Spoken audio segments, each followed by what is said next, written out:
Welcome back to the Lanterne Rouge Cycling Podcast for Stage 4 of the Tour de France, 4th of July, public holiday. I was about to say weekend, 4th of July, public holiday in America. So ASO thought with the success of the Netflix series and trying to bring new fans into the sport, why not give Americans an exciting stage to tune into from Dax to Nogaro? This will probably be the sleepiest stage of the Tour de France. Yeah, kind of curious, curious scheduling. Maybe they don't care. It's a flat sprint. There's one categorized climb, the Côte de Demu, which is you wouldn't even know they're climbing on the parcours. They're in the big ring, 1 point for a Cat 4. And then this finish is what's actually interesting about this stage. Finishing on a moto circuit, we have a 700 meter straight. To me, it looks slightly uphill in parts, like false flat 1-2%. The entry at 2.7 Ks is very, it narrows and then it widens and narrows and widens in points. There's a U-turn at 700. There's fast sweeping bends, headwind, cross headwind in the finish. There's not too much more to say about the parcours, Benji. And well, is there? There's one vital thing in there. There's no real KOM point in the first 80% of the stage, which means that there's no breakaway incentive to really go for KOM points in there. And that had an influence today because, for example, yesterday and the day before, we saw Paulus getting in the breakaway to catch some points left and right because he wants to secure his KOM points. But today, there's nothing on the terrain. So we said yesterday, Paulus is not going to be in the break. But we're also in a situation where the Giro has these classifications, the Fuga classification for these pro teams to come into the race with wildcards and then go for these misclassifications that are not even shown on screen, that are just known behind the scenes for the real fanatics of cycling. And the Tour doesn't have that. So there's also no incentive to go in the break for the amount of kilometers. And I feel like we've seen a diminishment in the last few years in sponsorship breakaways. Yeah, I guess because teams like Cofidis have trying to be more professional and say, hey, we're not just a team that's going to go in meme breakaways for TV exposure during the week. They are a World Tour team. I mean, despite, that was a fantastic win from Lafay, and they have improved. But Cedric Vasseur was feeling himself. And we did mention it the other day. And listen, if I was him, I would say the same thing. I get it, because it must be so rewarding to see Lafay beat the fuck out of Van Aert when all you've listened to the last 18 months is how Christophe Laporte's gotten so much better at Jumbo-Visma since he left Cofidis. I mean, he was already good on Cofidis.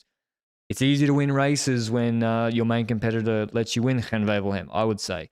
For context, what did Vasseur say about Jumbo for the people that didn't see? It was more along the lines of, Jumbo thinks they're one step forward on everybody due to the signs and so forth? Or? He's like, they're not so smarter than everybody in the peloton. It's, it's easy to be good and win races when you have a lot of money. Ineos might disagree, but I sort of, it is tough. And Cofidis have improved. That being said, they've still underperformed for many occasions and have terrible transfer policies in previous years. They would have got relegated if they couldn't fund the local French circuit. And and who did get relegated? Israel. Israel didn't have that. But that aside, that more goes to the whole attitude in the peloton, which, I mean, we've got not much else to talk about. Yeah. There's many riders in this Tour de France who are not capable of winning a serious stage. And I mean a stage that is seriously contested. Like tomorrow, a good rider, a rider we see coming maybe top 10 in flesh, or Hirschi, or like a Ciccone, like even I put someone who's the guy on Lotto Destiny. Van Gils? Van Gils, he might have crashed. But someone like that. I mean, I classify. I don't mean the top 1%. I mean a good rider. But there's many riders at this Tour de France who cannot win those quote unquote serious stages.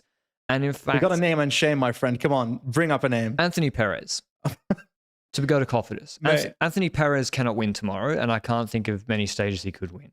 That's not his job. He's a domestique, and he's a valuable guy for Cofidis.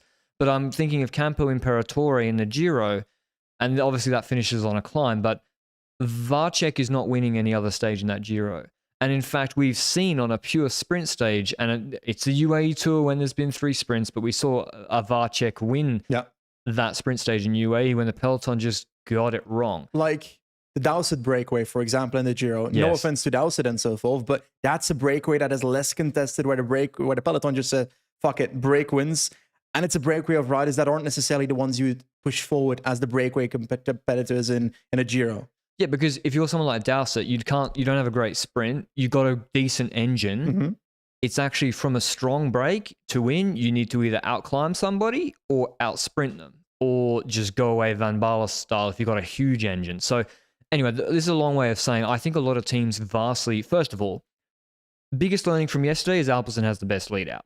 Yeah. Learning number one. So my theory would be if I'm Trek, if I'm Israel, if I'm Intermarché, I need to make those guys more tired. I need them to be using Sinkeldam earlier. And so it's basically MVDP having to pilot Philipsen or Rickard piloting at 3Ks instead of 1,500 meters. Because if you go head to head against Philipsen in a high-speed sprint, if he gets a lead out, and you're Pedersen, Strong, Biniam, Christoph, even pick on those sort of riders, even Van Aert, frankly, but Jumbo aren't going to pace, you're not going to win.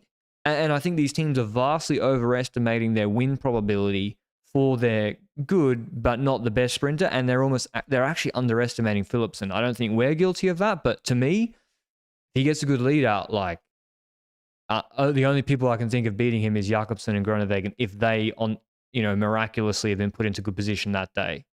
I agree with you. I think there's two aspects I want to talk about for a second that you alluded to. First of all, a team like Trek, for example, we saw Simmons do well on a similar finish in San Juan. Yes, there was a lot of wind and so forth. You mentioned it yesterday, but something spicy to try and do something different. For example, yesterday, what Asgreen did for Quickstep, whether it was on purpose or not, he went off the front in the final sprint and Alpecin had to fix it. Those kind of things are situations where Alpecin has to put more pressure into it, and that's what probably led to Van der Poel launching at 550 meters instead of at 400 meters for Philipsen at the end of that sprint.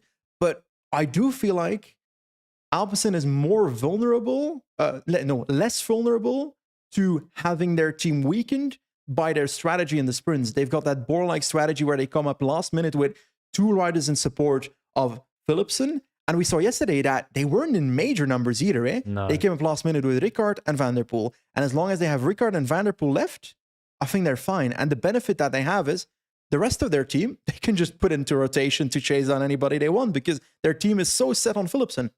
Yeah, but I've seen Alpecin get it wrong before in managing breakaways. And that's actually, Alpecin are very good at the final lead out. And they really, if they don't have to, don't like being lent on to do the lion's share of the work for breakaway management. They'll put Dillier, they'll put a rider, but only if Quickstep, and others put one there. So I just think, but it's also a prisoner's dilemma.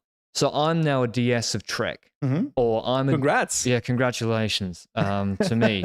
I need to get a pay rise. Just kidding.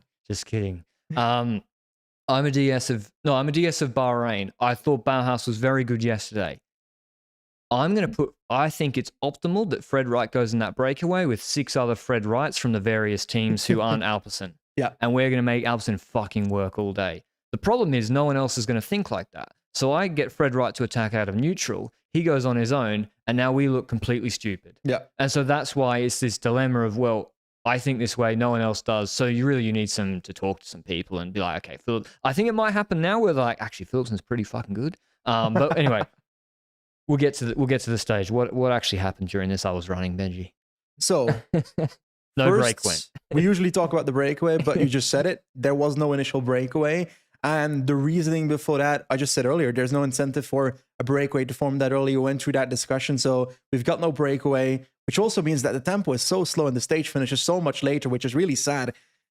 But then again, I guess I had other things to do in the afternoon anyway, so it doesn't really matter.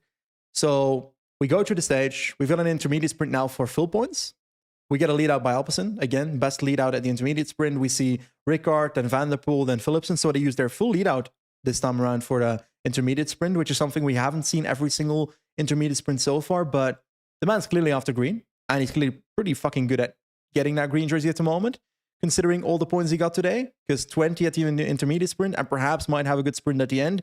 He's going to have loads of points as a consequence. Now, I think that's basically for the intermediate sprint. Philipsen takes full points there. Breakaway does happen a bit later, was De La Place and Cosnefroid, but that's not the only attack we had today. At some point during the race, we had the Belgian meme attack. It was back. Wout van Aert, Oliver Naas, and a bunch of other Belgians in the attack. Yeah. What's your opinion? I didn't watch it. Don't care. But I mean, good on them. I mean, Oliver Naas picked that name out, like, again, AG2R. what are you doing here? Well, what sprinter do they have? Yeah, outside? so I mean, I think also UnoX, frankly, I will get back to them later. I mean, UnoX is a wildcard team. B&B would have at least made this stage finish on time, I think. UnoX leveraging the whole team for Christoph to have, he's got no chance of winning the stage. No chance. And to top 3, I also think very, very low chance. So, and also Varnish Gold probably faster than Christoph, in my opinion, anyway. So maybe UnoX need to think, okay, we're a wildcard team. Is going in this breakaway beneath us? Because a lot of teams now think that. And listen, yeah, you will get caught, probably most likely. But if you win, it's glorious. Yesterday was probably the day I believe yesterday teams should have gone. Anyway, we go into, it was a lot more chill. We zoom to the final hour. It's a lot more chill than yesterday because there's wide roads. No one's half-wheeling each other anymore. Bora, Lotto Destiny, Jumbo, Alpecin, and some other teams take the front trek with Simmons before Simmons comes. And there's an agreement. Tranquilo. No one's half-wheeling. They're established. Wow. From 40 to 20, it was calm. At some point, Simmons didn't get the memo. Simmons then started half-wheeling people on the little rises, and you can see people looking like, come on, man, we've established position. Just chill out. Like, we don't need to get into this rush. But it was more calm than yesterday. That's for sure. But there were some decisive roundabouts. And so we saw, Kelderman leading out Jumbo. Ineos went there. UAE were chilling. They saved energy today, so they had a day off. Bora, I think, were very impressive, keeping Hindley safe once again, I must say. And let's get to the Welsford roundabout, Benji. You've got DSM, they've established right-hand side, long train, and there's a roundabout, and it's a left-hand turn, illegal if you're on a car, because... Thank you. Yeah. Left-hand turn, the shortest way, so they just turn the first left at the roundabout, and then you could also go 270 degrees. And there's one rider who goes that way, who gets switched off to the right. And I saw it. I saw the tattoos. It was our boy Welsford. And I was like, that's it. Done. Well, how many Ks was that? Like 6, 7 or something? 6-7 kilometers from the finish line. Welsford straight into the shadow realm across the 150 across the positions roundabout. gone. He's way at the back of the peloton. You see the DSM guys after that corner, like, oh God, we just lost someone. Oh God, it's our sprinter. And like, we see the first 2 riders like looking behind, and then the third rider is on his microphone, like, are you still alive? He was way at the back, so he was out. Anyway, we see a bit later a move by Bora to the front. And this was after that corner you just mentioned. And Bora really pushed forward at that moment. But we've already spoken about Bora a bit earlier, the way their strategy was with Van Poppel and Bennett. I feel like they didn't necessarily do that at UAE Tours and so forth, being straight at the front at this moment. They were. Is that a Hindley effect? Maybe, because usually they're entirely at the back waiting to cross everybody in the final stretch. Here would be a bit sketchy to wait that long, but usually that's their strategy. I also feel like in the last few sprints, we saw Meus not necessarily holding the wheel of Van Poppel throughout the sprint itself, but that was the last I saw from Bora. I know, and also when you look at the results with Van Poppel finishing ahead of Meus, either that was planned because it was a slightly grippy sprint in the end on the race circuit, or I don't know actually. But anyway, in the lead out, it gets super frantic and strung out into the 3 kilometers to go. But the 3 kilometers to go is just before the entry into the race circuit. So that, which is always a sprint point, coincides with already where everyone wants to be.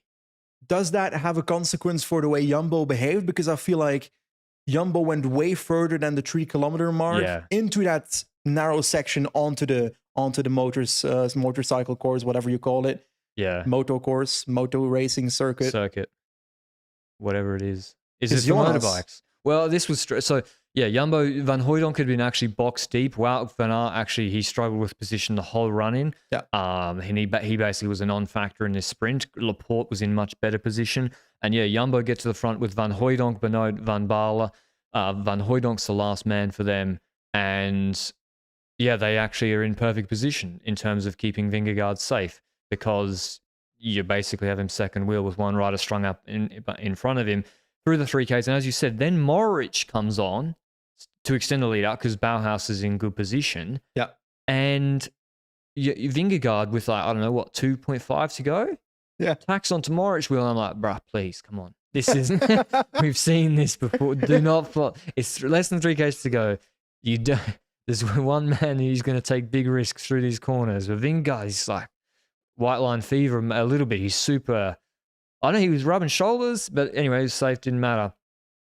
I thought it was unnecessary because this is not like a normal sprint. Because in a normal sprint, it is actually very dangerous. If you can hold second wheel in a single file and you can hold second wheel, do it for as long as possible in a normal sprint. But here, when you pull off, it's such a wide circuit, you can literally pull off and you're not going through the washing machine. Yeah. There's no one that's going to bang your bars when you see riders going backwards. So, I mean, eventually I think he did pull out or got swamped. But no, when he did actually get swamped, he had to go through the group. And this was, he moved back after we had a crash in the group already. Because Jakobsen crashed. I don't know the specifics of... With Guarnieri, I think. Yeah, Guarnieri and Jakobsen both crashing. I don't know the specifics of how they crashed, but 1.6 kilometers Jakobsen out of the picture, while Alaphilippe was in third position, which was very intriguing to see. Yeah. And then Alaphilippe disappeared, Jonas disappeared, and we went with the real sprinters or the sprinter teams of the second row. I still feel like yeah, exactly. I feel like there wasn't that much control. There wasn't like Alpecin was in the shadow realm at that point. Exactly, like they'd lost each other. Van der Poel was further in the group than Philipsen. You saw Laporte in fourth wheel, and I really thought, is he going to try a finesse or attack? Because there's no Ryan Mullen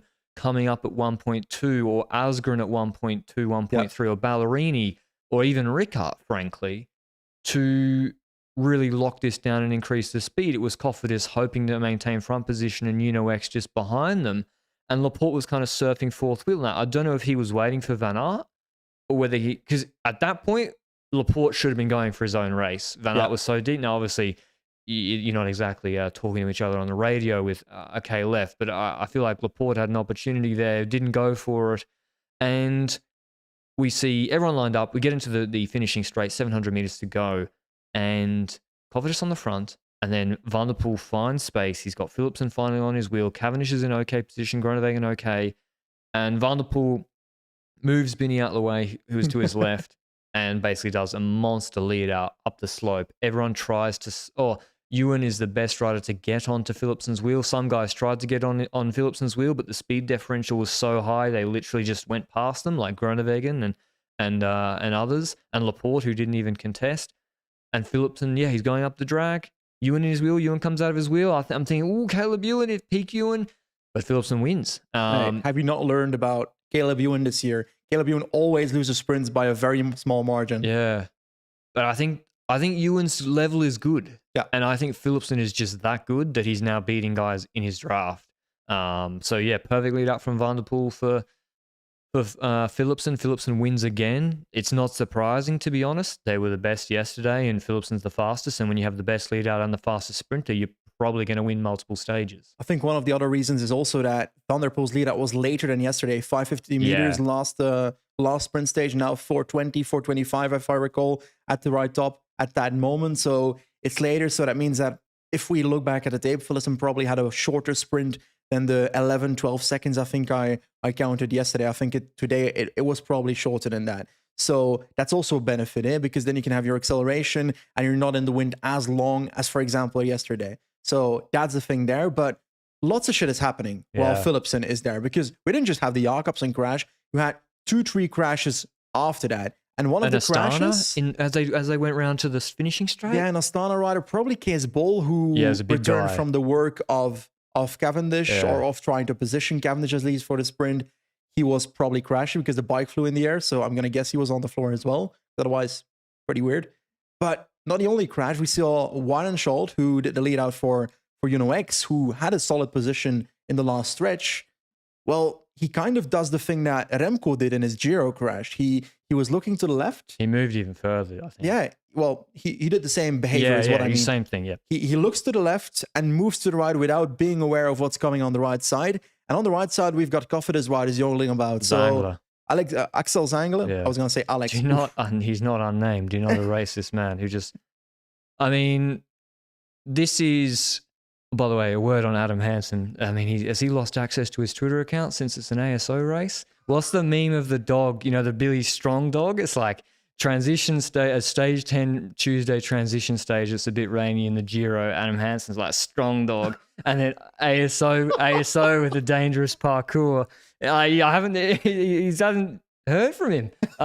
Maybe Safar will say something. But this is some of the things where we do talk about parkour yesterday. Not a fan of it. A lot of problems, I think, why there's a ban already discussed, et cetera, et cetera, et cetera. But also, it is also true. Two things can be true at the same time. That riders do dangerous things all the time. And this one is one where it's like Tour de France sprint, week 1, easy stage. If you're going to be up there doing a lead out or participating, you should know better than looking over your shoulder and drifting like an amateur, at 60K frankly. an hour. Like an amateur. And to crash a guy out into the barriers like the Uno X guy did. Now, both of them crashed. I'm sure the Uno X guy, Varnskjold, I think, he also doesn't want to crash. But it's a mistake. It's a mistake, and it's something he shouldn't be doing, and it's dangerous. And in sprints, you shouldn't be looking over and drifting after your lead out. Like, it's a basic principle. So crashing is a penalty in itself. He didn't want to crash, but crashing is a penalty in itself. But the other guy's also crashing. But it's like, it's an unfortunate mistake that... Should you be disqualified or sanctioned for that? Because it's not intentional, but it's dangerous behavior which has crashed another competitor, and it could have been avoided. It's difficult because, for example, we look at RVV that crashed by the Bahrain rider, for example, that caused a massive crash there. We were shouting, okay, that should be penalized. And he got DQ'd. In this situation, what's going to happen? He's going to get relegated and he's going to be moved to the last of the group, has no influence on the race at all. So I don't think that the UCI rules are built to be able to do anything to him. And the same way that they're not built to do anything to Van der Poel's little bump to Biniam, for example. Let's say that's a harder bump. I think Biniam didn't want that smoke. He probably didn't want to fight Van der Poel for that position, but Van der Poel just also moved him out of the way, the same way Groenewegen moved Kovacar out of the way. Yeah. It's maybe a bit less, but it was still the same move. Now... Or Schelmoser got relegated. Yeah, that bizarre. Are we relegating sprinters, GC guys sprinting for 5th now? No, because that's an easy win, right? Yeah. Okay, Schelmoser gets relegated. Well, he didn't have bonies. To relegate someone who wins a stage, or you need cojones. And you were about to say, you relegate the lead out, so what? Yeah, exactly. If you relegate, let's say you relegate Van der Poel for pushing someone out of the way. Yeah, let's say he full crashes Binny. Binny's in the barriers. Binny's upside down on the corner there. If you relegate Van der Poel, Philipsen still wins the stage. Yeah. So UCI rules behave like it's an individual sport a lot of the time, while it's a team sport. And we saw this a while ago, I think 2 years ago, for example, where Consonni was purposely pushing someone to the side for Viviani to win a sprint in some French 1.1 race. And Consonni got relegated. Oh, yeah, I remember that. But Viviani got the victory. And like, we're over discussing this because Van der Poel, it was on the edge, but I'm not sure it's relegatable. Yeah, Benny didn't force the issue too much. He just sort of cleared the space. But it happens a lot at the time. Yeah, I mean, it does. But Ben, when you look at Schelmoser's move, I'm like, is this really that different to what Schelmoser did? Yeah. To me, not really. Philipsen wins ahead of Ewan. Bauhaus, another good result, podium result in 3rd. That's also 110 UCI points and 150 in back-to-back days. So 260 from Bauhaus. There's a lot of extra value from sprinters who can get consistent results in this Tour de France. It's a big change from the UCI rules last year. And also Lotto Destiny with Ewan will be, I think, okay, they want to win, I know, but they also need UCI points, 150 points today. They'll be happy. And he looks good enough to, if Philipsen makes a major mistake, he can win a stage. Coquard 4th, Cavendish 5th, so back-to-back 6th and 5th. That's actually better than I expected because in the Giro, they were a complete mess against a significantly worse sprint field. Yeah, today he was in a good position though, but like you said, if Van der Poel flies past you with Philipsen in the wheel, he can't compete with that. He's going to get gapped because you need such an acceleration to get back to that wheel, to be in that draft of that speed that is passing you, that it's pretty much impossible to do it from there onwards. It's interesting that Mesget's got a better result than Groenewegen. Same with Van Poppel ahead of Mayers. So I don't know whether the little rise, whether it was a little bit grippier than people expected. There was definitely positioning issues. There's 2 lead-out trains. No, I'm going to change. There's 1.5 lead-out trains in this race. Alpsen to Koenig is 1. They have a lead-out train. And Quick-Step are half. I think Bahrain is also halved it today. They kept, with Fred Wright, they're actually keeping Bauhaus at the front quite well in the last 5 kilometers. Yeah, and Moritz was pretty good as well. It was very messy. I feel like there was big maybe lack like 25%. Yeah, 25%. We're nearly at 2. Christoph 7th, Mezgez 8th, Van Aert 9th, didn't really contest. Never in a position to. Pedersen 10th, just as well. They didn't let Quinn Simmons have a go on the 4th of July. Strong 11th, and Mozzato 12th again. 13th, yeah, Groenewegen and Mayes 14 and 15. So I still think Bennett would have got better results in the sprints than Mayes this Tour de France. Maybe he wouldn't have won one, but I think he's a better pure bunch sprinter than Mayes. That's my opinion. And I think they made a mistake. But anyway, that's all. That's enough from this stage. Tomorrow's stage, we have maybe GC action. It's certainly not going to be a sprint from Poe, which you don't think it's going to be you don't think Groenewegen makes the finish? I don't think Groenewegen makes the finish, my friend. I think it's Luke will. Luke will say, Arvid Decline makes it no problem. Luke's getting roasted every podcast, but he can't say anything. Well, he'll say it himself. But when it comes to the stage, we know what it looks like. Pollard 2020, Hirschi was in the breakaway that stage, and we saw the GC action behind where Pogacar and Roglic were fighting for the bonus seconds on the Muddy Blanc climb. I'll let you go to the parkour closely for a second here. Well, yeah, Poe, I think, has a pretty influential mare, so he gets like a Tour de France start or finish every single year. It is the gateway to the Pyrenees on the French side. And anyway, the first 70 Ks or so are basically flat. There is a 2K 6% climb in the first 13 Ks. I dare say the break might form on that, or at least people that have missed it and are strong will try jump there. Intermediate sprint, so that'll be interesting. This is the first interesting one where Philipsen will really see his level. He needs to jump in the breakaway here to go for that intermediate sprint because Pedersen will be jumping. And I will think, he need to? As in, he's already got 80 points on any other sprinter. Yeah, he will. This early, you have to. I think it's going to be a big, strong break. And I mean, maybe last year, often the break almost didn't go at all. But I think the break will go because UAE are the team to me that I should go for the intermediate sprint at 50 Ks. Col du Soudet, which is actually quite long. It's an all-category climb. So if you're KOM, you can erase, I'm pretty sure you can erase all of Paulus' points on that first climb because it's 15.2K, 7%, like 20 points. Descent, then the Col de Cher, 4.2K, 6.2%, a Cat 3, sorry, short descent. And then the Col de Marie Blanc, up to 1,000 meters, not high altitude at all here. 7.8Ks, 8.4%, but the last 5Ks are 10.5%. Very difficult. Bonification at the top, 8.52, like at the top of Hayskebel the other day. And then it's 11-kilometer descent, but actually the first 4Ks of it are not really a descent. You need some horsepower. It's actually a false summit. And then the last 8Ks are false flat uphill. That's where Hirschi actually got caught last year, in 2020 by the group of Bernal, Landa, Roglic, and Pogacar. And yeah, where Pogacar took his first Tour de France stage win ahead of Hirschi and Roglic. This, I think this could be quite an interesting stage, Benji. I think it's our first breakaway stage because I think I don't believe UAE. I think they'll try. I think UAE will go do the same thing as on stage 2. Why wouldn't they go more? If they thought on stage 2 it was worthwhile to chase all day for bonification and maybe Pogacar winning the stage, he's more likely to win this stage. So I think UAE will try and control, but I think the hour and a half, hour and 40 before Col du Soudet is too much for them. And they will not be able to control the break, and it'll be some big boys in there. So I think break wins. And I can't remember who I said, but yeah, what do you think about this stage before we pick who we think will win? If you're a UAE, your goal is to have a smaller ruler breakaway at the start of the stage that you can control, and hoping that you can have the gap expand to an unbridgeable gap on the Col du Soudet so that climbers can't join that. Now, that's a very specific job to do. They've got some rulers, but they don't have the crazy amount of rulers either. Trentin can try and do that job. Elaine can try and do that job, manage the breakaway in that sense, because that's what they should aim for. And if you're Jumbo, isn't your goal to make it harder for UAE then by putting someone in the breakaway, satellite rider in the breakaway, for example? But because let's say Muddy Blanc happens, might as well have someone in the breakaway like Van Aert and so forth. If you put Van Aert in the breakaway on this stage and we get to Muddy Blanc at the top and the breakaway is still ahead, Van Aert can wait on top of this climb or not wait, depending on what his desires are at that point in the race. Hasn't won a stage yet. But if he waits, he can also try and outsprint Pogacar at the finish to take bonus seconds away if the bonus seconds are still there. True, yeah. Or it's kind of a mechanic of that sense. Depends on how many people are ahead, whether the break is far ahead and so forth. Paulus will be in the breakaway.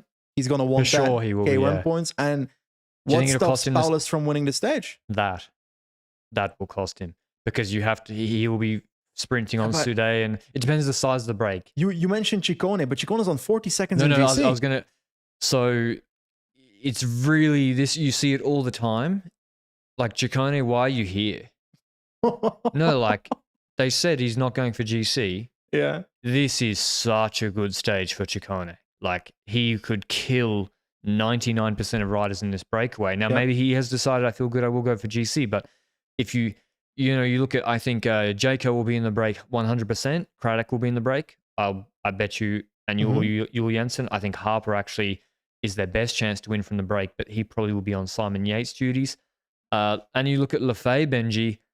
Again, he's on 12 seconds. Now, I think UAE won't be able to control the breakaway formation that well, but I really don't think they'll be letting guys... Their preference will not be to let Ciccone, Lafay, guys super close on GC into the breakaway. So I think that's a mistake.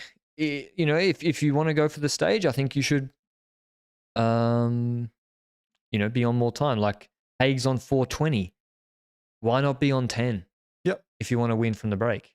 Really agree. There's also teams that don't have that GC riders anymore. For example, EF, they've lost Carapaz. Their entire team is behind on 6, 14, 14, 24, and so forth minutes. Bettiol, Paulus. Paulus is the guy for the KOM, but Bettiol will be in the let's say Bettiol gets in the break. Heiskebel, he was pretty damn good. He got over that. He was in that group. So that seems to be a stage where Bettiol can do something. But Bettiol is so inconsistent that I can never guess when he's going to be in that breakaway. But a good Bettiol can do this shit.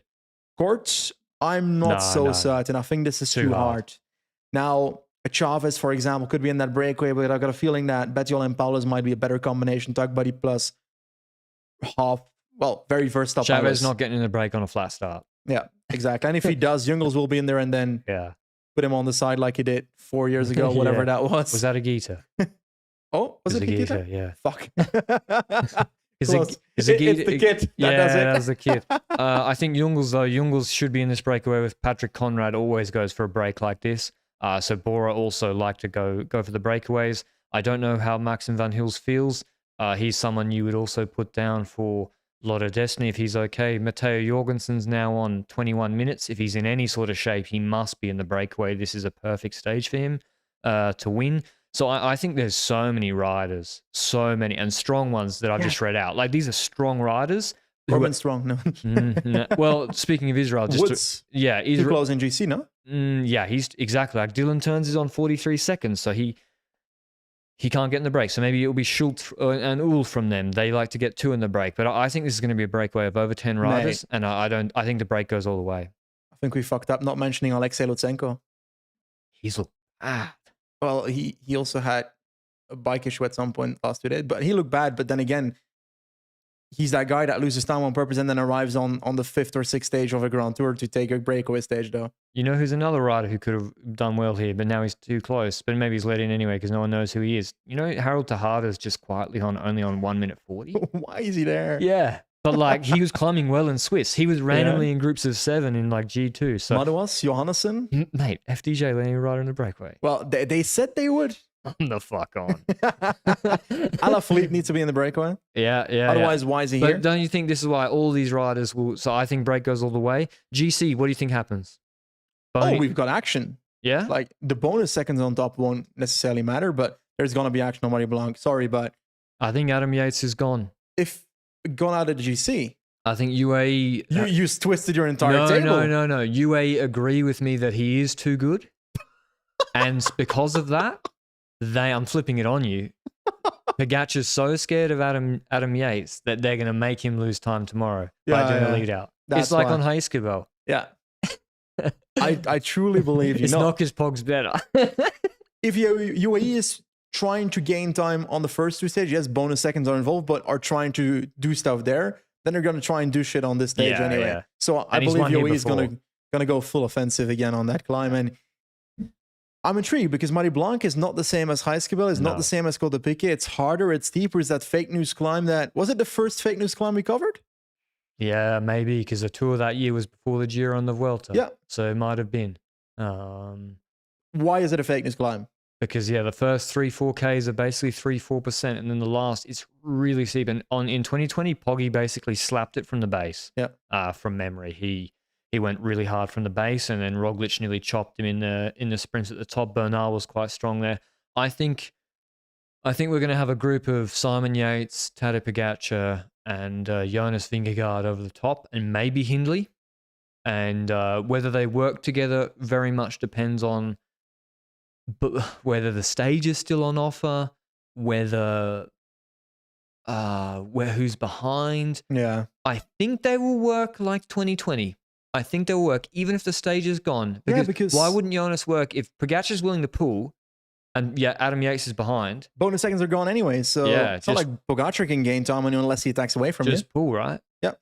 Agreed. So I think there's a good chance that they only took 9-11 seconds on Group 2 in 2020. It shouldn't be a huge gap either. I swear that in 2020, the breakaway formation lasted until the top of Soudet. Yeah, Hirschi was mad strong. Like he went solo with like 70 Ks to go, I think. Yeah. And he was I remember he was on the S5 because they were still on them, and he did before it was illegal the puppy paws the whole time. He's still that good. They just don't give him the chances. Maybe not. This man's cooking today. Yeah, I'm cooking. Nah, Hirschi he won Tour de Hungary GC. What more could you want? It's a bit different to holding off a Tour de France GC peloton. Where is Lafayette in GC? He's on 12 seconds. He should have lost time for this day. I said it 2 days ago. Can he not win from the GC group? Oh, Do you think he'll drop? I think he'll drop. This is too hard.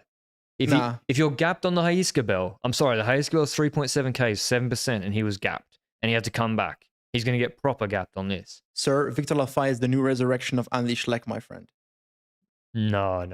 Schleck never had that punch. He never did. You're right. I think this is on the limit for him, but it depends how if there's a group of 10, but Poggy's too attacking. So he should have lost time for the breakaway, 100%. I agree. And if he wasn't the breakaway, good luck beating him on this sort of climb. Yeah, he would healy the shit out of this parkour. Yeah, he'd dance away from everybody on Marie Blanc, but it's too late to lose time now. Anyway, I think it'll be an interesting stage. Break formation will be interesting to watch. And even, I think, Col de Soudet, UAE, if they want the stage, they're going to have to pull Col de Soudet very hard because they do the descents very slowly. So, who did I pick? I had no fucking clue. You pick then. I pick. I don't know who I picked. I just named 17 riders and hoped that I would get away with it. But I think for this specific stage, I'm going to go. Oh, what was the name I picked? I also forgot. People will just say in the comments which name we said first. I'm going with Jorgensen. I think he's been saving energy, and this is going to be a big target for him. So, Jorgensen, in honor of 4th of July, the day before, will go in the break and win his first Tour de France stage. Okay. I believe you. I believe that. You believe that. I'm going to go for Nelson Paulus, takes KOM, takes the stage. Boom. Damn, must be in good shape then. I mean, he is in good shape, but we'll see. We'll see. He's not competing with De La Place in the breakaway or whoever it was. What can we expect from like Louvel? Because no, I mean like in the grand scheme of things, what kind of rider is that? Because I swear he was on the same page as Vauquelin initially, and then Vauquelin just went interstellar. Louvel's like a classics guy. Where's Vauquelin? He is going to the Vuelta, I believe. That's sad. I hope they. I mean, yeah, Arkea are anonymous here. They've not brought their best rider, which is stupid. Which is Vauquelin, even though he's 22. So, yeah. Vauquelin would have been side by side with Lafay. He would have been up there. He wouldn't have lost much time by now. So yeah, I agree. Like I would have loved to see him here. But he's going to do the Vuelta. Anyway, that's our picks for tomorrow. Hopefully it's a good stage, like in 2020 it was very good, and we'll see. And maybe we'll actually see some proper GC gaps as well tomorrow. Maybe not a minute, but there'll be something on the road, I think, at least. But until I recap the stage tomorrow, ciao.